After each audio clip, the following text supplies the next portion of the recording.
Hi ಎಲ್ಲ ನಮಸ್ತೆ friends, ನಾನು ನಿಮ್ಮ ಕನ್ನಡಿಗ ಮಾತಾಡ್ತಿರೋದು. ಏನಪ್ಪ ಅಂತಂದರೆ, ವಿರಾಟ್ ಕೊಹ್ಲಿ ನಮ್ಮ ಟೆಸ್ಟ್ ಕ್ರಿಕೆಟ್ಗೆ ಕ್ಯಾಪ್ಟನ್ ಆಗಿದ್ದಾಗ ಏನಿತ್ತು, ಅದಾದಮೇಲೆ ನಮ್ಮ ಗಂಭೀರ್ ಮತ್ತು ಅಜಿತ್ ಅಗರ್ಕರ್ ನಮ್ಮ ಇಂಡಿಯನ್ ಟೀಮ್ಗೆ ಏನೇನು ಕೊಡುಗೆ ಕೊಟ್ಟಿದ್ದಾರೆ ಅದ್ರ ಬಗ್ಗೆ ಮಾತಾಡೋಣ. ಅದಕ್ಕಿಂತ ಮುಂಚೆ ನನ್ನ ಚಾನಲ್ನ ಇನ್ನೂ ಸಬ್ಸ್ಕ್ರೈಬ್ ಮಾಡಲಿಲ್ಲ ಅಂದರೆ ಸಬ್ಸ್ಕ್ರೈಬ್ ಮಾಡಿ, ಸಪೋರ್ಟ್ ಮಾಡಿ. ವಿಡಿಯೋದೊಳಗೆ ಹೋಗೋಣ. ಏನಪ್ಪ ಅಂತಂದರೆ, ವಿರಾಟ್ ಕೊಹ್ಲಿ 2015ಇಂದ 22 ಗಂಟೆ ಕ್ಯಾಪ್ಟನ್ ಆಗಿದ್ದರು ಟೆಸ್ಟ್ ಕ್ರಿಕೆಟ್ಗೆ. ನಾವು ಅಲ್ಲಿ ಏನು ರೆಕಾರ್ಡ್ ಮಾಡಿದ್ದೀವಿ ಅಂತಂದರೆ 31 ಮ್ಯಾಚ್ ಆಡಿರೋದು. ಇಂಡಿಯಾದಲ್ಲಿ ಹೋಮ್ ಪಿಚ್ಚಲ್ಲಿ 31 ಮ್ಯಾಚ್ ಆಡಿರೋದು. ನಾವು ಸೋತಿರೋದೇ 2 ಮ್ಯಾಚ್. ಅದು ವಿರಾಟ್ ಕೊಹ್ಲಿ ಕೆಪಾಸಿಟಿ. ಏನಪ್ಪ ಅಷ್ಟು ಏನು ಮೇಯ್ನು ಅಂತಂದರೆ, ಅಲ್ಲಿ ಪುಜಾರ ಇದ್ದರು, ಗೋಡೆ ಬ್ಯಾಟಿಂಗಲ್ಲಿ ಗೋಡೆ ಇಟ್ಟುಬಿಟ್ಟಿದ್ರು. ಆಮೇಲೆ ಆಲ್ರೌಂಡರು ನಮ್ಮ ಆಲ್ರೌಂಡರ್ ಜಡೇಜಾ ಇದ್ದರು.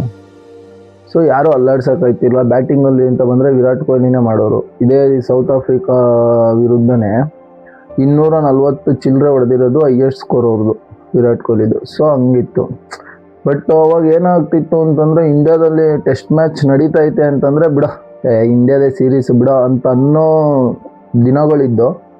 ಬಟ್ ಈಗ ಯಾರು ಬೇಕನ್ನ ಬಂದು ಹೊಡ್ಕೊಂಡು ಹೋಯ್ತವ್ರೆ. ಆಡಿರೋದು 6 ಇಂಡಿಯಾದಲ್ಲಿ 6 ಟೆಸ್ಟ್ ಮ್ಯಾಚ್ ಆಡಿರೋದು. ಅದರಲ್ಲಿ ಬಂದು 4 ಸೋತಿರೋದೆ. ಅದು ಏನಾಗ್ತಾ ಇದೆ, ಅದೇನೋ ಅದಂತೂ ಗೊತ್ತಿಲ್ಲ. ಆಮೇಲೆ ನಮ್ಮ ಅಗರ್ಕರ್ ಸೆಲೆಕ್ಟರು ಮತ್ತು ನಮ್ಮ ಹೆಡ್ ಕೋಚ್ ಅವ್ರಿಗೆ ಅಪ್ರಿಷಿಯೇಷನ್ ಮಾಡಬೇಕೀಗ ನಾವು. ಏನಕ್ಕಪ್ಪ ಅಂತಂದರೆ, ಅವ್ರಿಗೆ ಅಪ್ರಿಷಿಯೇಷನು ಅಂದರೆ ನಮ್ಮ ಇಂಡಿಯಾಗೆ ತುಂಬ ಕೊಡುಗೆ ಕೊಟ್ಟಿದ್ದಾರೆ ಅವರಿಬ್ಬರು. ಫಸ್ಟ್ನೇದು ರವಿಚಂದ್ರನ್ ಅಶ್ವಿನ್ ತಗೊಳ್ಳಿ, ಒಳ್ಳೆ ಆಲ್ರೌಂಡರು, ಒಳ್ಳೆ ಸ್ಪಿನ್ ಮಾಂತ್ರಿಕ. ಅವರು ಅರ್ಧದಲ್ಲೇ ಹೋದರು. ಯಾವುದರಲ್ಲಿ ಬಾರ್ಡರ್ ಗವಾಸ್ಕರ್ ಟ್ರೋಫಿನಲ್ಲಿ ಅರ್ಧದಲ್ಲೇ ಹೋದರು, ವಿತೌಟ್ ಎನಿ ಫೇರಬಲ್ಲೇ ಕೊಡಲಿಲ್ಲ, ಹಂಗೆ ಕಳಿಸಿದ್ರು. ಅದಾಯಿತು. ಅದಾದಮೇಲೆ ವಿರಾಟ್ ಕೊಹ್ಲಿ ರೋಹಿತ್ ಶರ್ಮಾ ಆಡ್ತೀವಿ ಟೆಸ್ಟ್ ಮ್ಯಾಚ್ ಅಂತ ಹೇಳಿದವರು ಇಮ್ಮಿಡಿಯೇಟ್ ಇಂಗ್ಲೆಂಡ್ ಸೀರೀಸಿಗೆ ಮೊದಲೇ ರಿಟೈರ್ಮೆಂಟ್ ಕೊಟ್ಬಿಟ್ರು. ಸೇಮ್ ಟ್ರೋಫಿಗೇನೆ ಇಂಗ್ಲೆಂಡ್ ಸೀರೀಸಿಗೆ ಮೊದಲೇ ಇಬ್ಬರೂ ರಿಟೈರ್ಮೆಂಟ್ ಕೊಟ್ಬಿಟ್ರು. ಅದಾದಮೇಲೆ KL ರಾಹುಲ್ ತಗೊಳ್ಳಿ, ಪಾಪ ನಂಬರ್ 5 ODIಯಲ್ಲಿ ನಂಬರ್ 5 ಬಂದು ಆಡ್ತಾ ಇದ್ದ ಮನುಷ್ಯ ಇವತ್ತು ಟೀಮಲ್ಲಿ ಯಾವ ಪ್ಲೇಸಲ್ಲಿ ಇದ್ದೀನಿ ಅಂತಲೇ ಗೊತ್ತಿಲ್ಲ, ಆಡ್ತವ್ರು. ಇದು KL ರಾಹುಲ್ಗಾಗಿರೋದು. ಅದ್ರ ನೆಕ್ಸ್ಟು ಅಂತ ಬಂದರೆ ಸಂಜು ಸ್ಯಾಮ್ಸನ್ನು T20ಲಿ ಓಪನಿಂಗ್ ಬ್ಯಾಟ್ಸ್ಮನ್ನು, ಸೆಂಚುರಿಗಳು ಹೊಡೆದಿದ್ದಾರೆ. ಅಂಥ ಒಳ್ಳೆ ಬ್ಯಾಟ್ಸ್ಮನ್ನು. ಅವನ್ನ ಎತ್ಕೊಂಡೋಗಿ 5th ಪ್ಲೇಸ್ಗೆ ಫಿನಿಶಿಂಗ್ ಮಾಡು ಅಂತ ಹಾಕಿದ್ರು. 1 ಮ್ಯಾಚ್ ಫಿನಿಶಿಂಗ್ ಮಾಡು ಅಂತ ಹಾಕಿದ್ರು. ಆಮೇಲೆ ಬೆಂಚಲ್ಲಿ ಕೂತ್ಕೊಬಿಡು ಅಂತ ಕಳಿಸಿದ್ರು ಅಲ್ವಾ. ಅದಾದಮೇಲೆ ಯಶಸ್ವಿ ಜಯಸ್ವಾಲ್ ಒಳ್ಳೆ ಬ್ಯಾಟ್ಸ್ಮನ್ನು, 3 ಫಾರ್ಮ್ಯಾಟಲ್ಲೂ ಒಳ್ಳೆ ಬ್ಯಾಟ್ಸ್ಮನ್ನು.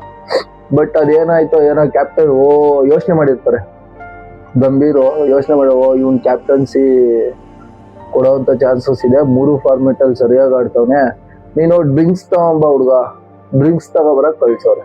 ಅವನ್ನ ಕುಂಡಿಸ್ಬಿಟ್ಟು ಡ್ರಿಂಕ್ಸ್ ತಂದು ಕೊಡಬೇಕು. ಅದಾದಮೇಲೆ Kuldeep Yadav, best number 1 spin ಬಾಲರು ಕುಲ್ದೀಪ್ ಯಾದವ್.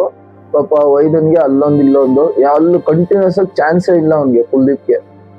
ಓಕೆನಾ, ಎಲ್ಲೋ ಒಂದೊಂದು ಮ್ಯಾಚ್ ಕೊಡ್ತಾರೆ, ಅದರಲ್ಲೂ ಅವ್ನು ಏನು ಪರ್ಫಾರ್ಮೆನ್ಸ್ ಮಾಡಬೇಕು ಮಸ್ತಾಗಿ ಮಾಡಿರ್ತಾನೆ. ಬಟ್ ನೆಕ್ಸ್ಟ್ ಮ್ಯಾಚ್ ಚಾನ್ಸ್ ಇಲ್ಲ. ಓಕೆನಾ.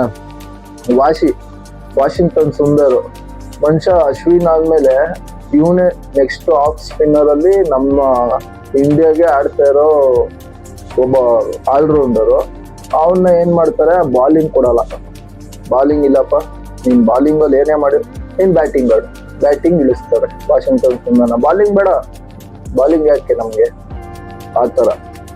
ಅದಾದಮೇಲೆ ನೀವು ಬಂತು ಅಂದರೆ ಶ್ರೇಯಸ್ ಅಯ್ಯರು. ಪಾಪ ಶ್ರೇಯಸ್ ಅಯ್ಯರು ಹೆಂಗೆ ಅಂತಂದರೆ, ODI T20 ಟೆಸ್ಟು 3ರಲ್ಲೂ ಆಡಿಸು, 3ರಲ್ಲಿ ಕ್ಯಾಪ್ಟನ್ಸಿ ಮಾಡೋನು ಯೋಗ್ಯತೆನೂ ಇದೆ ಅವ್ನಿಗೆ. 3ರಲ್ಲೂ ಮಾಡ್ತಾನೆ, ಅಷ್ಟು ಪ್ರೂವ್ ಮಾಡ್ಕೊಂಡಿದ್ದಾನೆ. ಇಲ್ಲಪ್ಪ ನೀನು ಇನ್ನೂ ಪ್ರೂವ್ ಮಾಡಿಲ್ಲ, ನೀನು ಇನ್ನೂ ಟೀಮ್ ಸೆಲೆಕ್ಟ್ ಆಗು ಫಸ್ಟು.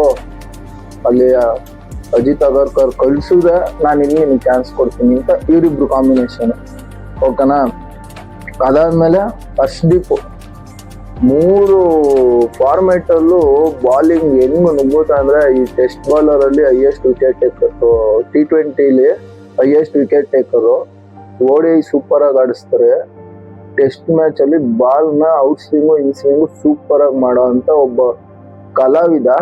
ಬಟ್ ಇವ್ನ ಹೆಂಗ್ ಗೊತ್ತಾ, ಹರ್ಷಿತ್ ರಾಣಾ ಬ್ಯಾಕಪ್ ಪ್ಲೇಯರ್, ಹರ್ಷದೀಪ್ ಸಿಂಗ್ ಹರ್ಷಿತ್ ರಾಣಂಗೆ backup player. If in case Harshit Rana ಏನಾದ್ರೂ ಸ್ವಲ್ಪ ರೆಸ್ಟ್ ಮಾಡಬೇಕು, ನಾನು ನೆಕ್ಸ್ಟ್ ಮ್ಯಾಚ್ ರೆಸ್ಟ್ ಮಾಡ್ತೀನಿ ಅನ್ನೋ ಟೈಮ್ ಅಲ್ಲಿ ಹರ್ಷದೀಪ್ ಸಿಂಗ್ ಚಾನ್ಸ್ ಕೊಡ್ತೀವಪ್ಪ. ಬ್ಯಾಕಪ್ ಪ್ಲೇಯರ್ ಅಷ್ಟೇ ಹರ್ಷದೀಪ್ ಸಿಂಗ್.